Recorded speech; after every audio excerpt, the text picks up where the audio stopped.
شرم و حیا نکل گئی، اس لیے وہ جو مرضی آ رہی ہے کر رہی ہیں۔ کیوں کر رہی ہیں؟ کیونکہ شرم و حیا ختم ہو گئی۔ آج کیا زبردست حدیث ہے۔ عبداللہ ابن مسلمہ قعنبی رحمت اللہ علیہ زبردست ایک بزرگ گزرے، لیکن بزرگ تو بعد میں بنے ہیں، لیکن اس سے پہلے بہت شریر تھے۔ پڑھیے ان کی سیرت۔ عبداللہ ابن مسلمہ قعنبی بہت شریر چھچورے قسم کے انسان تھے، کوئی برائی ایسی نہیں تھی جو ان کے اندر نہ پائی جاتی ہو۔ ایک بار امام شعبہ رحمت اللہ علیہ کہیں گزر رہے تھے، جا رہے تھے، اور عبداللہ ابن مسلمہ نے ان کو پکڑ لیا راستے میں، اور چھچورا پن اور شکایت ان سے کرنے، اور کیا مذاق، اے امام شعبہ بہت بڑے محدث گزرے ہیں، امام شعبہ سے کہنے لگے حدثنی حدیثاً، کوئی حدیث سناؤ نا۔ جیسے کوئی چھچورا اور بدقماش آدمی کسی مولوی کو اور حافظ کو پکڑ کے مذاق میں کہے حافظ جی ذرا سناؤ نا قرآن کی آیت، راستے میں پکڑ کے ذرا سناؤ نا، اے مولانا ذرا تقریر کرو نا۔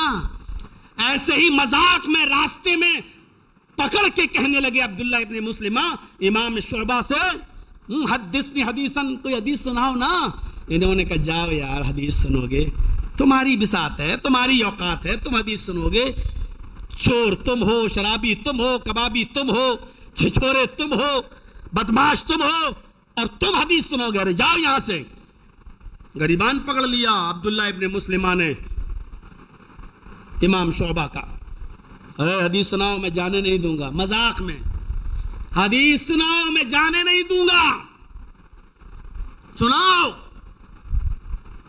تو کہا اچھا حدیث ہی سننا چاہتے ہو؟ کہا تو سنو۔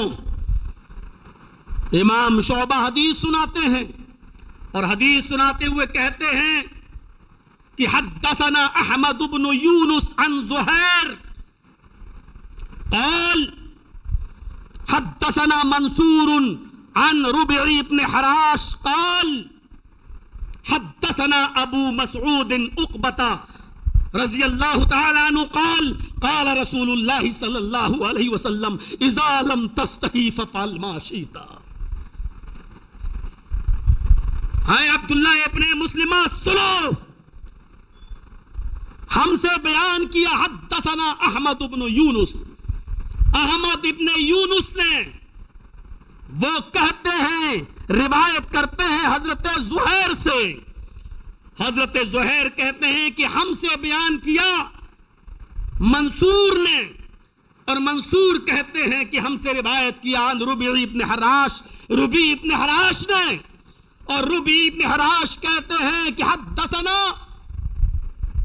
ہم سے بیان کیا ہے ابو مسعود عقبہ، حضرت ابو مسعود عقبہ رضی اللہ تعالیٰ عنہ نے، وہ بیان کرتے ہیں کہ ہم سے بیان کیا جناب محمد رسول اللہ صلی اللہ علیہ وسلم نے، کیا بیان کیا کہ اذا لم تستحی ففعل ما شئت، جب کسی کے اندر سے شرم نکال لی جائے، کسی کے اندر سے حیا نکال لی جائے، ففعل ما شئت، تو اس کے دل میں پھر کوئی چیز نہیں رہتی، وہ جو چاہے کرے گا، جتنی بدماشی کرنا چاہے گا کرے گا، جتنی عیاری اور مکاری کرنا چاہے گا کرے گا، کیونکہ اس کے دل کے جب شرم نکال لی گئی، جب حیا نکال لی گئی، تو اس سے اب کسی خیر کی امید نہیں ہے، اس کے دل میں جو آئے گا وہ کرے گا۔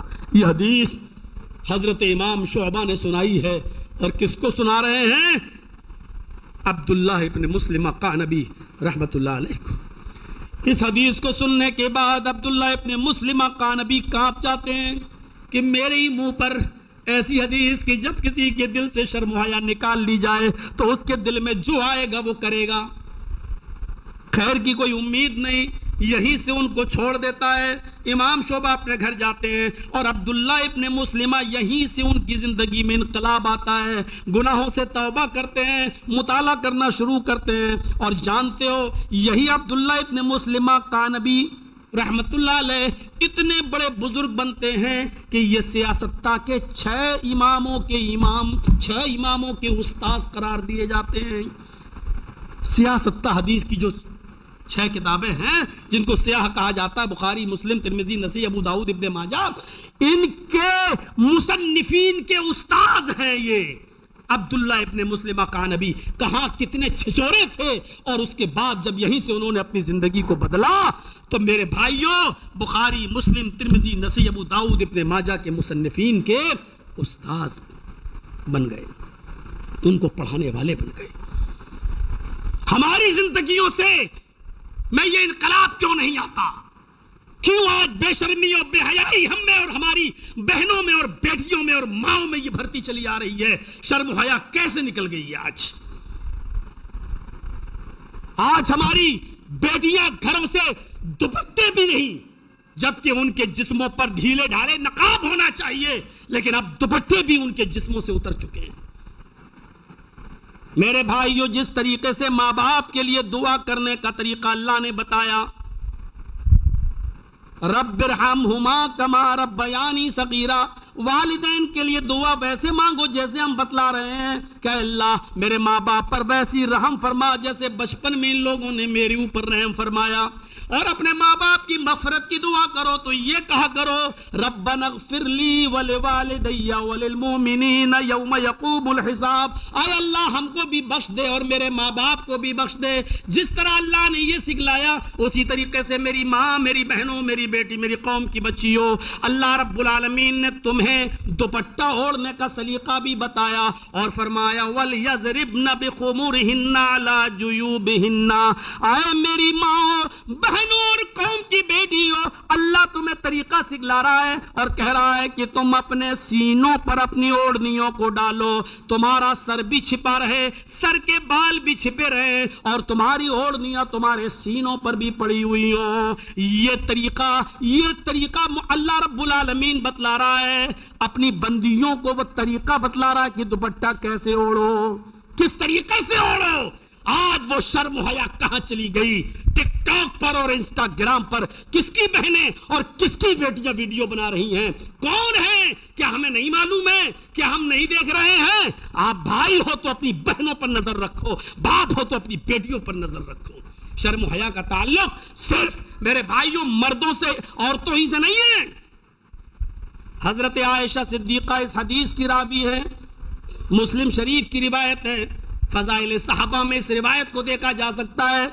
حضرت عائشہ فرماتی ہیں کہ اللہ کے نبی صلی اللہ علیہ وسلم گھر میں لیٹے ہوئے تھے اور آپ کی لنگی، چونکہ وہ سلی ہوئی لنگی جیسے ہم لوگ جو بیچ سے گول کر لیتے ہیں، اس زمانے میں ایسا کوئی رواج نہیں تھا، لنگی کھلی ہوئی پہنتے تھے، تو اللہ کے رسول صلی اللہ علیہ وسلم لنگی پہنے ہوئے تھے اور آپ کی لنگی بیچ سے کھلی ہوئی تھی، سطر ڈھکا ہوا تھا لیکن لنگی کھلی ہوئی تھی۔ حضرت عائشہ فرماتی ہیں کہ میں محمد رسول اللہ صلی اللہ علیہ وسلم کے پاس بیٹھی ہوئی تھی، اتنے میں دروازے پر دستک دی گئی، دروازے پر کسی نے دستک دی، میں آگے بڑھی، میں نے دروازہ کھولا تو وہ میرے والد تھے حضرت ابو بکر صدیق رضی اللہ تعالیٰ عنہ، انہوں نے سلام کیا، میں نے جواب دیا۔ حضرت عائشہ فرماتی ہیں کہ میرے ابو نے مجھ سے کہا عائشہ ذرا محمد رسول اللہ صلی اللہ علیہ وسلم سے گھر میں آنے کی اجازت لے لو، مجھے محمد رسول اللہ سے ملاقات کرنی ہے۔ حضرت عائشہ آتی ہیں اور اپنے شوہر سے محمد رسول اللہ سے فرماتی ہیں کہ میرے ابو آئے ہوئے ہیں، آپ کو سلام کہہ رہے ہیں اور اندر آنے کی اجازت مانگ رہے ہیں۔ حضرت عائشہ فرماتی ہیں کہ اللہ کے نبی نے اجازت دے دی، آئیے۔ میں نے دیکھا، حضرت عائشہ کہتی ہیں، میں نے دیکھا کہ آپ اپنے بستر پر لیٹے رہے اور لنگی بیچ سے کھلی رہی لیکن سطر ڈھکا ہوا تھا۔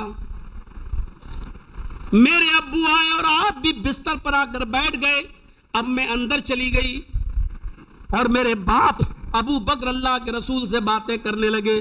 تھوڑی دیر گفتگو کے بعد دروازے پر ایک اور دستک ہوئی، اب میرے باپ دروازے پر گئے، ابو بکر صدیق، انہوں نے دروازہ کھولا تو کیا دیکھتے ہیں کہ حضرت عمر فاروق دروازے پر کھڑے ہیں۔ انہوں نے سلام کیا اور کہا ابو بکر اللہ کے رسول صلی اللہ علیہ وسلم کو میرا سلام کہو اور اندر آنے کی اجازت مانگو۔ محمد رسول اللہ صلی اللہ علیہ وسلم نے سلام کا جواب دیا اور حضرت عمر فاروق کو بھی گھر کے اندر آنے کی اجازت دی۔ حضرت عائشہ فرماتی ہے میں دیکھ رہی تھی حضرت عمر فاروق بھی آئے اور میرے باپ کے پاس آ کر بیٹھ گئے، میرے شوہر کے پاس محمد رسول اللہ کے بستر پر بیٹھ گئے اور اللہ کے رسول صلی اللہ علیہ وسلم لیٹے رہے۔ آپ کی لنگی بیچ سے کھلی رہی لیکن سطر ڈھکا رہا۔ تھوڑی دیر ان لوگوں نے گفتگو کی اور گفتگو کرنے کے بعد پھر آئے، دروازے پر دستک ہوئی۔ اب حضرت ابو بکر صدیق پھر دروازے پر جاتے ہیں، دروازہ کھولتے ہیں تو عثمان غنی رضی اللہ تعالیٰ عنہ ہیں۔ کہا کہ محمد رسول اللہ کو سلام کہو اور مجھے اندر آنے کی اجازت میرے لیے مانگو۔ حضرت ابو بکر اندر آتے ہیں اور کہتے ہیں کہ عثمان آئے ہوئے ہیں، آپ کو سلام کہہ رہے ہیں اور اندر آنے کی اجازت مانگ رہے ہیں۔ آپ نے کہا ابو بکر ابھی ان کو اندر آنے کی اجازت نہ دو، جب تک میں نہ کہوں ان کو اندر آنے کی اجازت نہ دینا، ابھی ان کو باہر کھڑا رہنے دو۔ پھر اللہ حضرت عائشہ فرماتی ہیں کہ میں نے دیکھا محمد رسول اللہ صلی اللہ علیہ وسلم اٹھ کر بیٹھ گئے، آپ نے اپنی لنگی کو سمیٹ لیا، آپ نے اپنی لنگی کو نیچے کر لیا، آپ کی جو لنگی بیچ سے کھلی ہوئی تھی اس کا ایک پرد دوسرے پرد کے اوپر ڈال لیا اور اٹھ کر سنبھل کر صحیح طریقے سے بیٹھ گئے، اور بیٹھنے کے بعد کہتے ہیں آئے ابو بکر اب عثمان کو اندر آنے کی اجازت دو۔ جب حضرت عثمان اندر آئے، عثمان غنی رضی اللہ تعالیٰ عنہ نبی اکرم کے پاس بیٹھ گئے، کچھ دیر ان تینوں نے گفتگو کی اور جب یہ تینوں چلے گئے تب حضرت عائشہ کہتی ہیں کہ اے اللہ کے رسول آج میں نے ایک عجیب منظر دیکھا، میں آپ کے پاس بیٹھی تھی، آپ لیٹے رہے، میرے باپ ابو بکر آئے، آپ لیٹے رہے، لنگی بیچ سے کھلی رہی، حضرت عمر آئے، آپ لیٹے رہے اور بیچ سے لنگی کھلی رہی، لیکن جب میں نے دیکھا کہ عثمان آئے تو آپ نے ان کو دروازے پر کھڑا رہنے دیا، جب تک آپ سنبھل کر نہیں بیٹھ گئے، اپنی لنگی کو آپ نے سمیٹ نہیں لیا اور آپ سنبھل کر جب تک بیٹھ نہیں گئے اور آپ نے اپنی لنگی کو بالکل صحیح نہیں کر لیا تب تک آپ نے ان کو اندر آنے کی اجازت نہیں دی۔ پھر آپ نے ان کو اندر آنے کی اجازت دی۔ آپ نے یہ عمل صرف عثمان کے ساتھ کیا ہے اور بقیہ لوگوں کے ساتھ ایسا نہیں کیا۔ عثمان میں ایسی کون سی خصوصیت ہے کہ آپ اٹھ کر بھی بیٹھ گئے اور آپ نے اپنی لنگی کو سمیٹ لیا اور صحیح درست کر لیا؟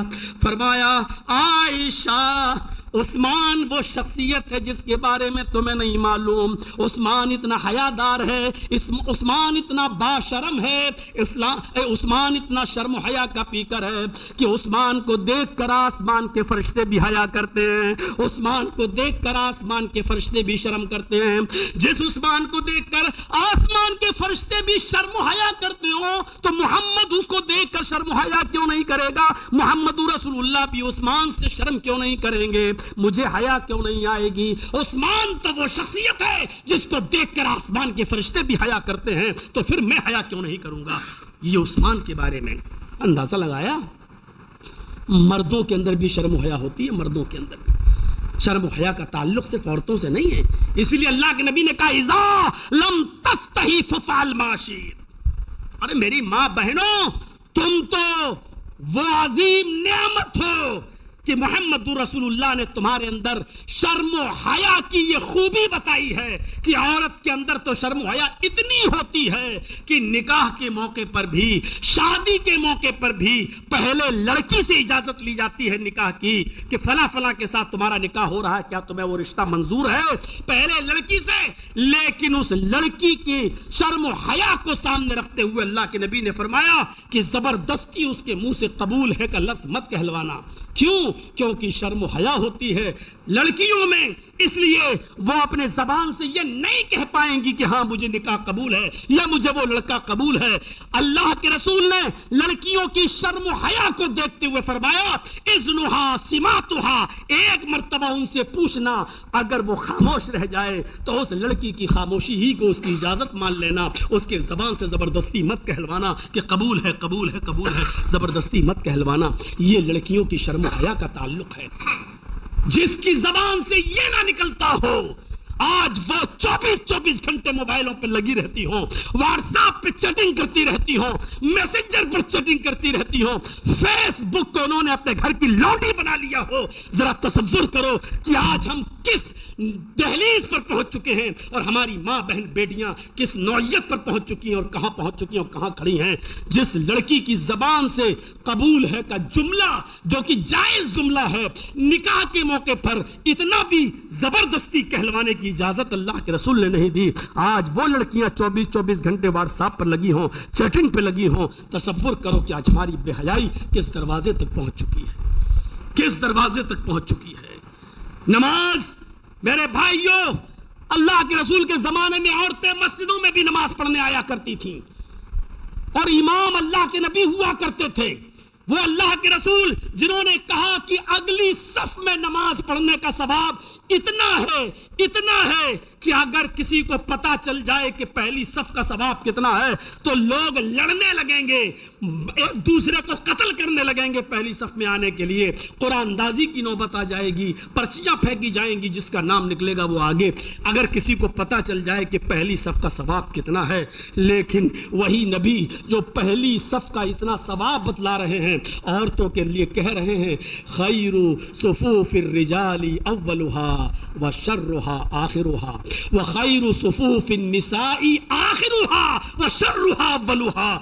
مردوں کی سب سے افضل صف وہ ہے جو سب سے آگے ہے اور سب سے بری صف وہ ہے جو سب سے پیچھے ہے ثواب کے اعتبار سے, اور عورتوں کی سب سے افضل صف وہ ہے جو سب سے پیچھے ہے اور سب سے بری صف وہ ہے جو سب سے آگے ہے. یعنی عورتیں اگر صف لگائے ہیں تو عورتوں کی صفوں میں بھی سب سے پچھلی والی صف عورتوں کی سب سے بہتر ہے کیونکہ وہ مردوں سے اتنی دور ہے, اور سب سے آگے والی صف ثواب کے اعتبار سے میرے بھائیوں بری صف ہے کیونکہ وہ مردوں سے قریب ہو رہی ہے. اللہ کے رسول نے عورتوں کی پچھلی صف کو سب سے افضل قرار دیا, یہ صرف عورتوں کی شرم و حیا کے تعلق سے, تاکہ مردوں اور عورتوں میں دوری رہے. میرے پیارے ساتھیوں غور کرو, جو نماز کے اندر بھی عورتوں کی پچھلی صف کو سب سے بہتر بتلا رہا ہو, شادیوں کے موقع پر تم نے بفے سسٹم قائم کر کے مرد اور عورتوں کو ایک جگہ کھانا کھلانا شروع کر دیا, نکاح کے موقع پر ایک جگہ لا کے جمع کر دیا, عقیقے کے موقع پر ایک جگہ لا کے کھڑا کر دیا, اور روزہ افطار کے موقع پر بھی تم نے مرد اور عورتوں کو ایک ساتھ جمع کر دیا. ہم کہاں پہنچ چکے ہیں اور ہماری حیثیت کیا ہے عورتوں کے تعلق سے. میرے بھائیوں میں اور مزید وقت نہیں لوں گا, ان کے لیے اللہ کے یہاں ایسا اجر ہے جو کبھی ختم نہیں ہوگا. فَلَهُمْ أَجْرٌ غَيْرُ مَمْنُونَ, کبھی ختم نہ ہونے والا اجر کس کے لیے ہے؟ جو ایمان لائے اور جنہوں نے عمل صالح کیے. ایمان کی اہمیت اور ایمان کی فضیلت اس آیت سے پتہ چلتی ہے.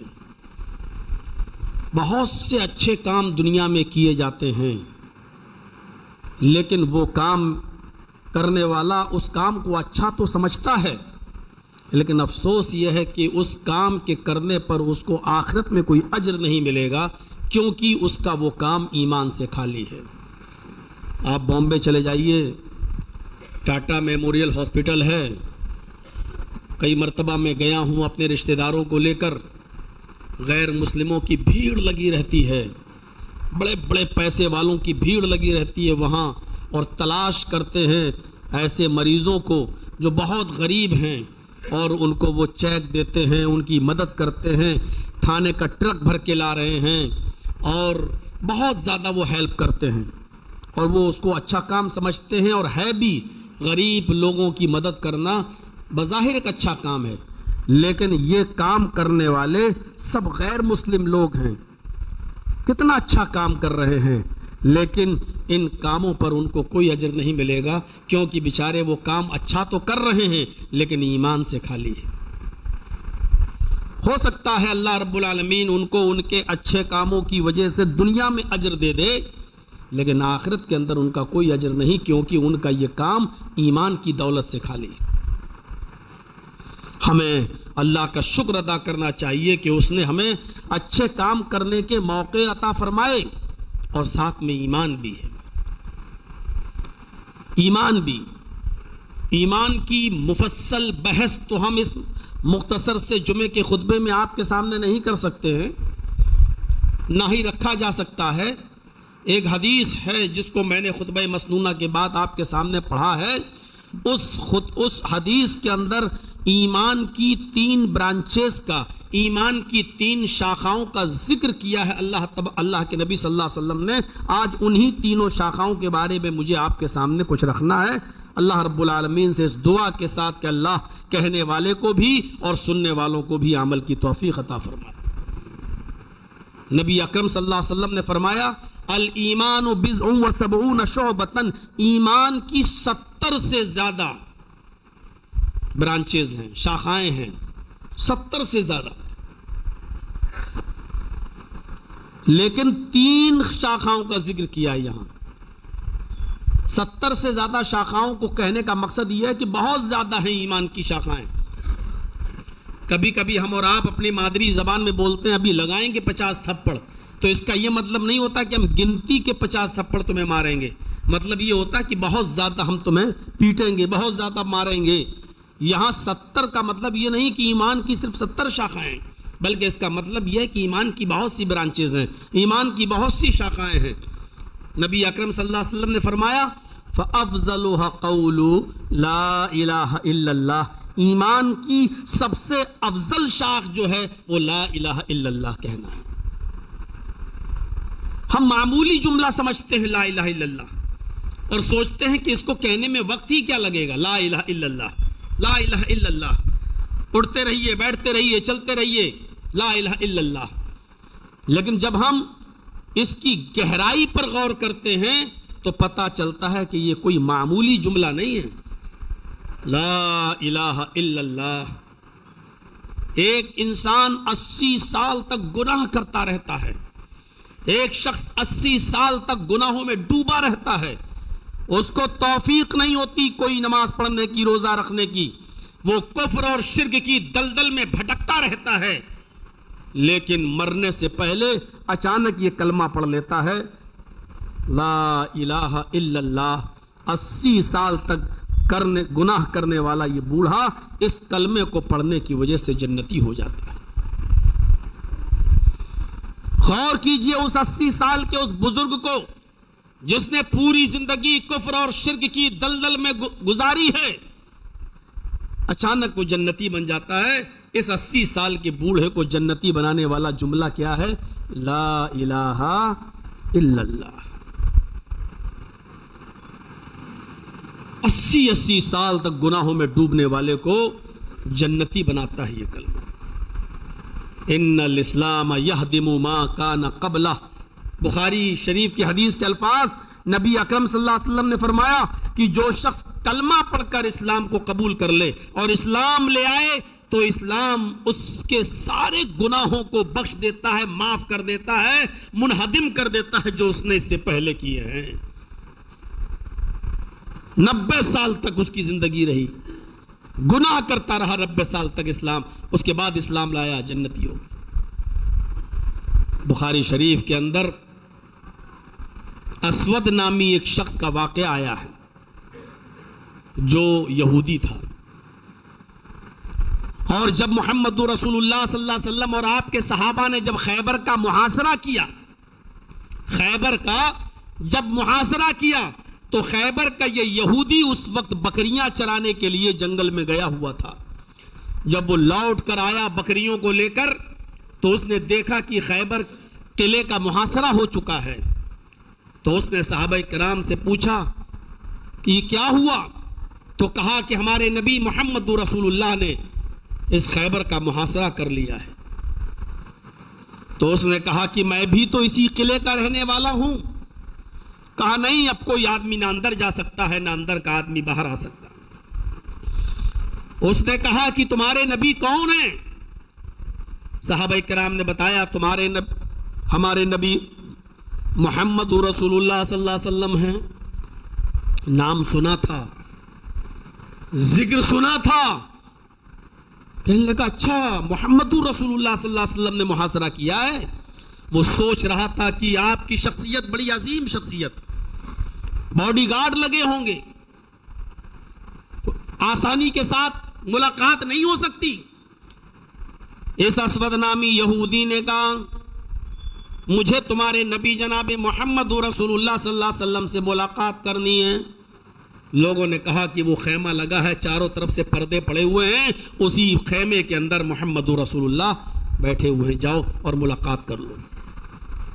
یہ جاتا ہے، خیمے کا پردہ اٹھاتا ہے، سوچ رہا تھا کہ عالی شان بستر ہوگا، خیمے کے باہر پہرے لگے ہوں گے، آسانی کے ساتھ ملاقات نہیں ہو سکتی۔ محمد رسول اللہ صلی اللہ علیہ وسلم نے اس کو آسانی کے ساتھ اندر آنے کی اجازت دے دی۔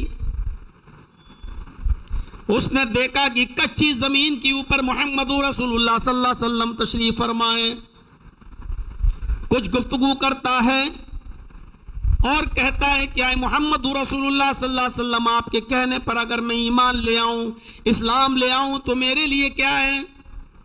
آپ نے فرمایا فلک الجنہ، اگر تو کلمہ پڑھ لیتا ہے، اسلام لے آتا ہے تو تیرے لیے جنت ہے۔ اس نے کہا اگر میں اسلام نہیں لاتا ہوں، کلمہ نہیں پڑھتا ہوں تو؟ آپ نے فرمایا فلک النار، تیرے لیے جہنم ہے۔ اپنے کسوٹی پر پرکھتا ہے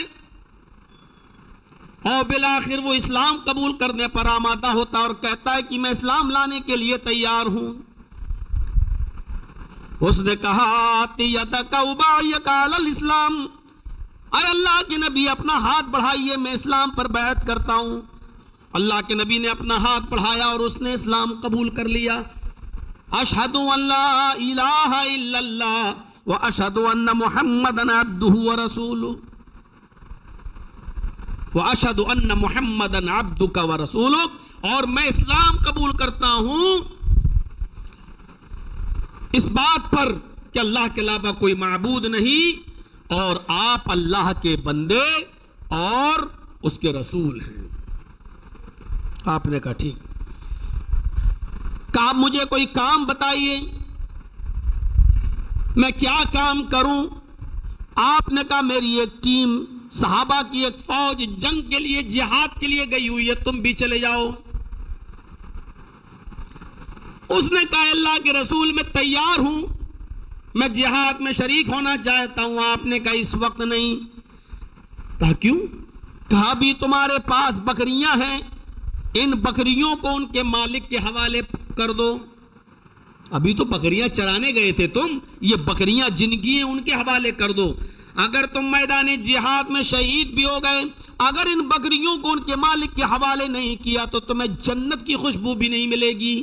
پہلے ان کی امانتوں کو ان کے حوالے کرو جن کی یہ امانتیں ہیں۔ غور کیجئے، جہاد جیسا ایک عظیم ستون اسلام کا، لیکن اللہ کے رسول کہہ رہے ہیں پہلے لوگوں کی امانتیں ان کے حوالے کرو۔ اس سے آپ اندازہ لگا سکتے ہیں کہ اسلام اس عمل کو بھی جائز قرار نہیں دیتا جو بہت بڑا عمل ہے اسلام کی نظر میں، لیکن اگر لوگوں کے حق آپ نے مارے ہیں یا لوگوں کی حق تلفیاں کی ہیں یا لوگوں کی کچھ چیزیں آپ کے پاس ہیں، جب تک ان کے حوالے نہیں کرتے ہو تب تک۔ کہا اللہ کے رسول میں روزانہ ان بکریوں کو دروازے تک چھوڑ دیتا ہوں شہر کے، اور یہ بکریاں اپنے اپنے گھروں میں خود چلی جاتی ہیں، یعنی اپنا گھر پہچانتی ہیں۔ آپ نے کہا روزانہ کے معمول کے مطابق تم ان بکریوں کو آج بھی شہر کے دروازے تک چھوڑ کے آؤ، اس کے بعد تم بری ہوگے۔ وہ جاتا ہے اسود اور بکریوں کو شہر کے دروازے پر چھوڑ کر چلا آتا ہے۔ بکریاں وہاں سے چھلانگتی ہوئی اور پھلانگتی ہوئی اپنے اپنے گھر پہنچ جاتی ہیں۔ اب آتا ہے اے اللہ کے رسول، ان بکریوں کو جہاں میں چھوڑتا ہوں وہاں چھوڑ آیا ہوں۔ آپ نے کہا بکریاں اپنے اپنے مالک کے گھر پہنچ گئیں، اب تم جہاد میں شریک ہو جاؤ۔ وہ شخص جاتا ہے اور جہاد میں شریک ہو جاتا ہے، اور جہاد میں جاتے ہی تھوڑی دیر لڑتا ہے اور شہید ہو جاتا ہے۔ ایک وقت کی نماز نہیں پڑھی اس آدمی نے، پڑھی ہے بخاری۔ ایک وقت کی نماز کا ٹائم ہی نہیں تھا، نماز کا وقت ہی نہیں تھا، ایک وقت کی نماز نہیں پڑھی اس نے، اور گیا اور جانے کے بعد جام شہادت نوش فرما لیتا ہے۔ صحابہ کرام کو پتہ نہیں یہ کون آدمی ہے۔ میسج آتا ہے اللہ کے نبی صلی اللہ علیہ وسلم کے پاس کہ ایک اجنبی لاش پڑی ہوئی ہے، ہماری طرف سے لڑ رہا تھا لیکن ہم اس کو پہچانتے نہیں، اس کو دفنائیں یا پھینک دیں، کیا کریں اس لاش کا؟ نبی اکرم صلی اللہ علیہ وسلم تشریف لاتے ہیں، آپ نے دیکھا، آپ نے کہا یہ تو اسود ہے، ابھی تھوڑی دیر پہلے اسلام لایا، بکریوں کو ان کے مالک کے حوالے کیا اور یہاں آنے کے بعد وہ شہید ہو گیا۔ آپ نے کہا اس کو دفناؤ انہی کپڑوں میں، کیونکہ شہید کو انہی کپڑوں میں دفنایا جاتا ہے جن کپڑوں میں وہ شہید ہوتا ہے۔ شہید کی نماز جنازہ نہیں پڑھی جاتی ہے، شہید کو غسل نہیں دیا جاتا ہے۔ آپ نے بغیر غسل دیے ہوئے، بغیر نیا کفن پہنائے ہوئے انہی کپڑوں میں اسود کو دفن کروایا اور اس کی قبر کے پاس کھڑے ہو کر آپ نے فرمایا یہ پہلا وہ شخص ہے جس نے ایک بھی وقت کی نماز نہیں پڑھی اور اللہ نے اس کو جنت میں داخل کر دیا، اللہ اس کو جنت دے گا، یہ جنتی شخص ہے۔ اسود جس کی پوری زندگی کفر اور شرک میں گزری تھی، لیکن شہادت سے پہلے کلمہ پڑھ لیا، ایک وقت کی نماز نہیں پڑھی، اور اس کلمے کو پڑھنے کی وجہ سے جب وہ شہید ہوا تو کہاں جا رہا ہے؟ جنت کے اندر داخل ہو رہا ہے۔ ہم اس کو معمولی کلمہ سمجھتے ہیں، یہی کلمہ ہے جو انسان کو جنتی بناتا ہے، اور یہی وہ کلمہ ہے جس کو نہ پڑھنے کی وجہ سے انسان جہنمی ہو جاتا ہے۔ ایک طرف اس واقعے کو سامنے رکھیے کہ ایک وقت کی نماز نہیں پڑھی اور مرنے سے پہلے کلمہ پڑھ لیا، کہاں گیا؟ جنتی، کہاں گیا؟ جنت میں۔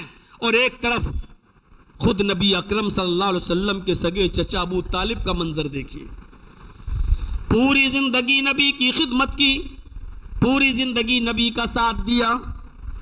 بھتیجے جاؤ، اللہ نے تمہیں جو حکم دیا ہے، جو آرڈر دیا ہے دعوت و تبلیغ کا تم کرو، دیکھتا ہوں میری زندگی میں کون تمہارے اوپر غلط نظر ڈال سکے۔ جب تک میرے اندر جان میں جان ہے، روح ہے، تب تک کوئی ٹیڑھی نظر کر کے آپ کو نہیں دیکھ سکتا۔ اتنی خدمت نبی کی، اتنا تعاون نبی کا، اتنی ہیلپ نبی کی، لیکن جب وہ بیمار ہوتے ہیں، مرض الموت میں مبتلا ہوتے ہیں، تو اللہ کے نبی صلی اللہ علیہ وسلم کہتے ہیں آئے میرے چچا، ابو جہل بھی بیٹھا ہے، ابو لہب بھی بیٹھا ہے، اور بھی بڑے بڑے روسائے عرب بیٹھے ہوئے ہیں۔ اللہ کے نبی صلی اللہ علیہ وسلم ان سے گزارش کرتے ہیں، بخاری کی الفاظ، قل لا الہ الا اللہ فی اذنی، اے میرے چچا ان سب کے سامنے نہیں، صرف چپکے سے میرے کان میں ہی کہہ دیجئے لا الہ الا اللہ، صرف اکیلے میں، تنہائی میں میرے کان میں کہہ دیجئے، زور سے بھی مت بولیے، صرف کان میں کہہ دیجئے لا الہ الا اللہ۔ انشاءاللہ قیامت کے دن میں اللہ سے سفارش کر کے آپ کو جنت میں لے جاؤں گا، اللہ رب العالمین سے میں حجت کر سکتا ہوں، اللہ کے سامنے میں کہہ سکتا ہوں کہ اللہ میرے چچا نے میرے کان میں لا الہ الا اللہ کہہ دیا۔ آپ کو شرم آتی ہے، ڈر لگتا ہے ان لوگوں سے، یہ لوگ کیا کہیں گے، تو آپ ان کے سامنے نہیں، صرف میرے کان میں کہہ دیجئے لا الہ الا اللہ۔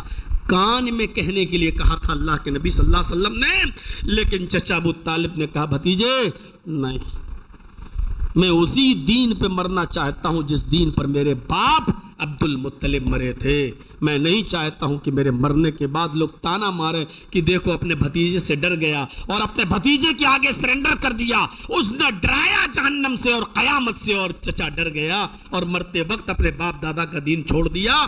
نہیں بھتیجے، میں اسی دین پہ مرنا چاہتا ہوں جس دین پہ میرے باپ دادا مرے تھے۔ ابو طالب کا انتقال اپنے باپ دادا کے دین پر ہو گیا۔ محمد رسول اللہ صلی اللہ علیہ وسلم اپنے چچا کے انتقال کے بعد بھی اللہ سے مغفرت کر رہے ہیں، اپنے مغفرت کی دعا کر رہے ہیں، اپنے چچا کی بخشش کی دعا کر رہے ہیں۔ آسمان سے وحی نازل ہوتی ہے، اے محمد صلی اللہ علیہ وسلم، اے میرے پیارے حبیب، اگر 70 مرتبہ بھی اپنے چچا کے لیے دعا کرو گے تو ہم قبول نہیں کریں گے، اس لیے کہ آپ کا چچا حالت کفر میں مرا ہے، شرک میں مرا ہے، وہ جہنم ہی میں جائے گا۔ وہ الگ بات ہے کہ آپ کا تعاون اور مدد کرنے کی وجہ سے ہم اس کو ہلکا عذاب دے دیں لیکن جنت میں داخل نہیں کر سکتے۔ میرے بھائیوں غور کرو، پوری زندگی نبی کا ساتھ دیا لیکن مرنے سے پہلے یہ کلمہ نصیب نہیں ہوا، کہاں گیا؟ جہنم میں۔ دو واقعے ہم نے آپ کے سامنے رکھے، ایک اسود کا، ایک ابو طالب کا۔ اسود ایک وقت کی نماز نہیں پڑھتا ہے، مرنے سے پہلے کلمہ نصیب ہو جاتا ہے، کہاں جاتا ہے؟ جنت میں۔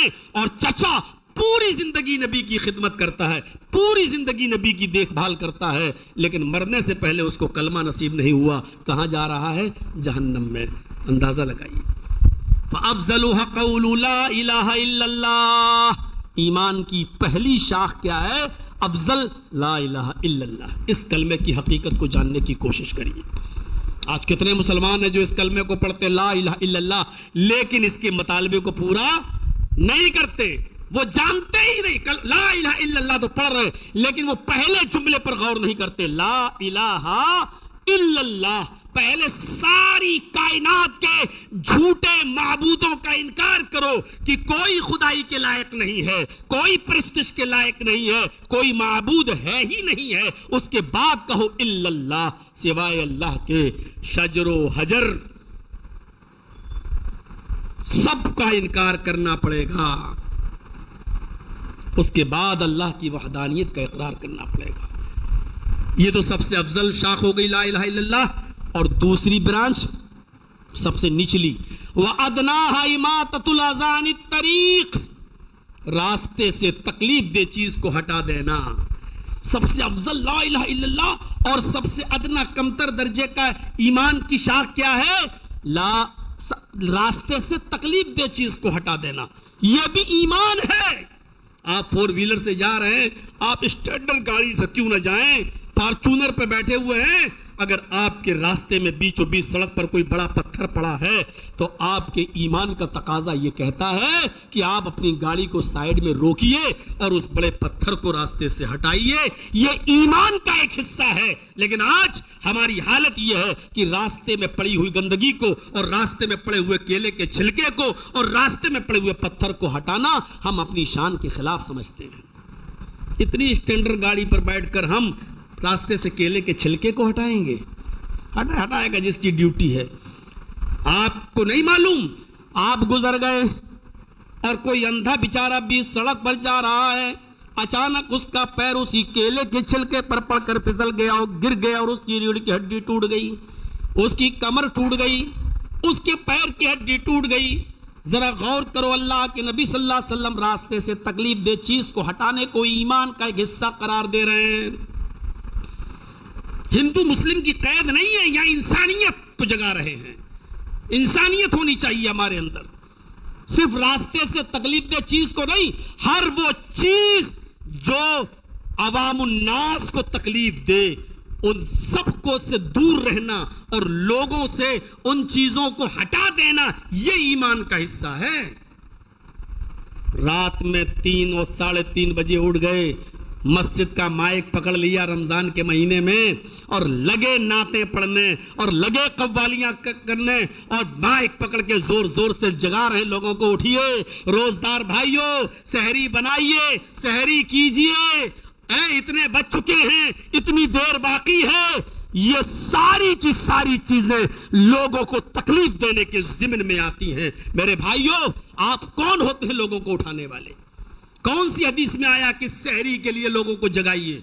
کیونکہ سحری ہمارے اور آپ کے لیے ہے، لیکن ان بوڑھے لوگوں کے لیے روزہ نہیں ہے جو دائم المریض ہیں، جن کو ڈاکٹروں نے منع کر دیا ہے کہ روزہ نہیں رکھ سکتے ہیں۔ وہ بیچارے اپنے ہر روزے کے بدلے میں ایک فدیہ دیں گے، وہ ایک مسکین کو کھانا کھلائیں گے۔ آپ ان کو پریشان کیوں کر رہے ہیں؟ وہ بیچارہ ڈاکٹر نیند کی گولی دیتا ہے اس کو، وہ نیند کی ٹیبلیٹ کھا کر سوتا ہے، ابھی اس کی نیند پوری بھی نہیں ہو پائی کہ آپ کے مائک کی آواز نے اس کو ڈسٹرب کر کے اٹھا دیا۔ اب اس پر روزہ فرض نہیں ہے بیچارے پر، لیکن اب اس کو بھی جاگنا پڑ رہا ہے۔ ان عورتوں کو بھی آپ جگا رہے ہیں جو اپنے بچوں کو دودھ پلا رہی ہیں، جن کی اوپر روزہ نہیں ہے، وہ بعد میں اس کی قضا کریں گی، لیکن آپ کے مائک کی آواز سے ان کی نیندوں میں بھی ڈسٹرب ہو رہا ہے، جو حاملہ ہیں، جن کے پیٹ میں بچہ ہے اور جن کو روزہ رکھنے کی رخصت دی ہے شریعت نے، آپ ان کو بھی اٹھا رہے ہیں، آپ ان کو بھی بیدار کر رہے ہیں۔ جو بیمار ہیں، جو روزہ نہیں رکھ سکتے ہیں، جن کو ڈاکٹروں نے منع کیا ہے، آپ ان کو یہ نیندیں بھی خراب کر رہے ہیں۔ آپ اس کو بڑا نیک کام سمجھ رہے ہیں، جبکہ یہ نیک کام نہیں ہے۔ آپ کون ہوتے ہیں کسی کو اٹھانے والے؟ جس کو روزہ رکھنا ہے وہ خود اپنے روزے کے اٹھنے کا انتظام کرے گا۔ کہ آپ سال کے 12 مہینے فجر میں سب کو اٹھاتے ہیں؟ جب نماز افضل عبادت ہے، جب آپ 12 مہینے نماز کے لیے لوگوں کو نہیں اٹھاتے ہیں، تو آپ 1 مہینے روزے داروں کو سحری کے لیے اٹھائیں گے؟ کہاں کی شریعت ہے اور کون سی شریعت ہے یہ؟ کچھ لوگ اپنے گھر کی گلی میں بیٹے یا بیٹی کی شادی کے وقت شامیانہ ٹان لیتے ہیں، اب کسی عام راستہ بند کر دیتے ہیں، اب لوگوں کو 1 کلومیٹر اور 2 کلومیٹر دور سے اپنے بائک کو لے کے جانا پڑتا، اپنی گاڑی کو گھما کے جانا پڑ رہا ہے۔ یہ لوگوں کو تکلیف دینا ہے، یہ لوگوں کو تکلیف دینے کے ضمن میں آتا ہے، یہ بھی تکلیف دینا ہے۔ اماطۃ الاذان الطریق، راستے میں آپ گئے اور گاڑی کو بیچوں بیچ سڑک پہ آپ کھڑا کر رہے ہیں، یا ایسی جگہ پر آپ پارک کر رہے ہیں گاڑی کو جہاں لوگوں کی گزرگاہ ہے اور آپ کی وجہ سے راستہ جام ہو رہا ہے، غلط جگہ پر پارک کرنا بھی اسی ضمن میں آتا ہے کہ آپ لوگوں کو تکلیف دے رہے ہیں۔ ہر وہ چیز جس سے لوگوں کو تکلیف پہنچے، میرے بھائیوں، اس سے ہمیں بچنا چاہیے۔ اماطۃ الاذان الطریق، راستے سے گندگی کو ہٹا دینا اور ہر تکلیف دہ چیز کو ہٹا دینا ایمان کا ایک حصہ ہے۔ اور ایک اور چیز کی طرف میں آپ کو لینا چاہتا ہوں، آئیے، جو تیسری چیز کی طرف اشارہ کیا جو ایمان کا ایک حصہ ہے۔ اللہ کے نبی صلی اللہ علیہ وسلم نے فرمایا، پہلی چیز ہو گئی لا الہ الا اللہ، دوسری چیز ہو گئی راستے سے تکلیف دہ چیز کو ہٹانا، اور تیسری چیز ہے والحیاء شعبۃ من الایمان، حیا بھی ایمان کا ایک شعبہ ہے۔ حیا، شرم و حیا، یہ ایمان کا ایک شعبہ ہے۔ آپ کا یہ چند بنیادی باتیں میں نے رکھی تھی، پھر سے سن لیجئے۔ افضل ایمان لا الہ الا اللہ ہے، اور ادنا سب سے کم تر درجے کا ایمان راستے سے تکلیف دہ چیز کو ہٹا دینا ہے، اور ان دونوں کے بیچ میں ہے والحیاء شعبۃ الایمان، شرم و حیا ایمان کا ایک شعبہ ہے۔ اللہ سے دعا ہے کہ الہ العالمین ہماری خطاؤں کو معاف فرما دے، ایمان کی یہ تینوں برانچز ہمارے اندر پیدا فرما دے۔ اے اللہ ہمیں لا الہ الا اللہ پڑھنے کی توفیق عطا فرما، اے اللہ ہمیں راستے سے تکلیف دہ چیزوں کو ہٹانے کی توفیق عطا فرما، اے اللہ شرم و حیا تو ہمارے اندر، ہماری ماں بہنوں بیٹیوں کے اندر کوٹ کوٹ کے بھر دے۔ الہ العالمین جب تک تو ہمیں زندہ رکھ اسلام۔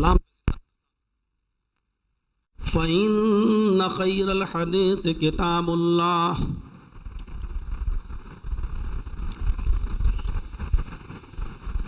وَخَيْرَ الْهَدْيِ هَدْيُ مُحَمَّدٍ صَلَّى اللَّهُ عَلَيْهِ وَسَلَّمَ وَشَرَّ الْأُمُورِ مُحْدَثَاتُهَا وَكُلُّ مُحْدَثَةٍ بِدْعَةٌ وَكُلُّ بِدْعَةٍ ضَلَالَةٍ وَكُلُّ ضَلَالَةٍ فِي النَّارِ۔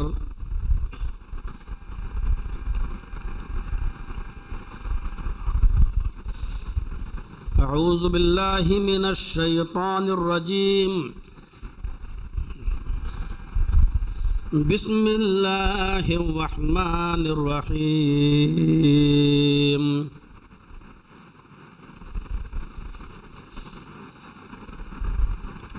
إِلَّا الَّذِينَ آمَنُوا وَعَمِلُوا الصَّالِحَاتِ فَلَهُمْ أَجْرٌ غَيْرُ مَمْنُونٍ۔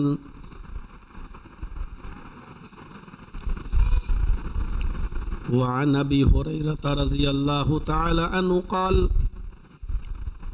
قال رسول الله صلى الله عليه وسلم الإيمان بضع وسبعون شعبة فأفضلها قول لا إله إلا الله وأدناها إماطة الأذى عن الطريق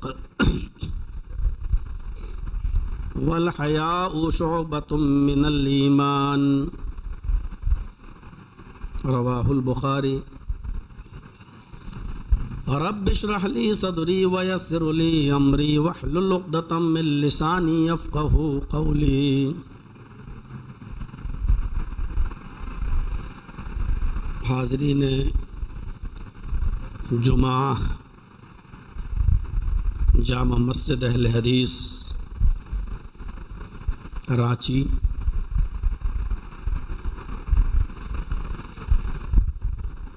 اللہ رب العالمین کا شکر اور اس کا احسان عظیم ہے کہ اس نے ہمیں اور آپ کو آج یہ جمعہ کا دن مرحمت فرمایا، ایک ساتھ مل بیٹھنے کی توفیق بخشی، کتاب و سنت پر کچھ مبنی باتیں سننے کا موقع عطا فرمایا۔ دعا ہے اللہ رب العالمین سے کہ سننے سے زیادہ ہمیں عمل کرنے کی توفیق عطا فرمائے۔ جمعہ کا خطبہ مختصر ہوتا ہے اور ہونا بھی چاہیے۔ نبی اکرم صلی اللہ علیہ وسلم نے عقل مند اور دانش مند انسان اس کو بتایا ہے، اس خطیب کو جو لوگوں کی ضروریات کو سامنے رکھتے ہوئے جمعہ کا خطبہ مختصر دے۔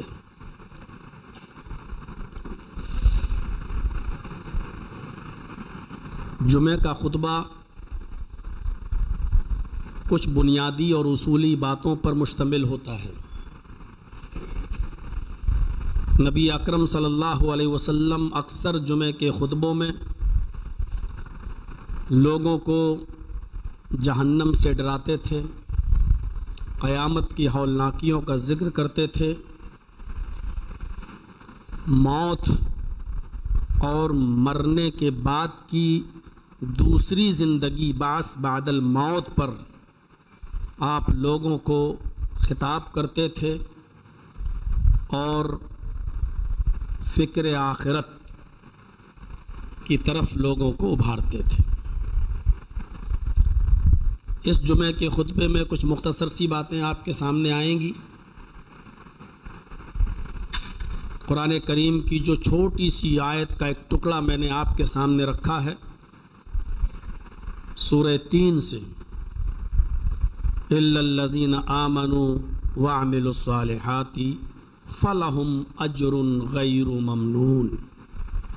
اس آیت کے اندر اللہ تبارک و تعالیٰ نے یہ فرمایا کہ جو ایمان لائے اور جنہوں نے عمل صالح کیے ان کے لیے کبھی ختم نہ ہونے والا اجر ہے۔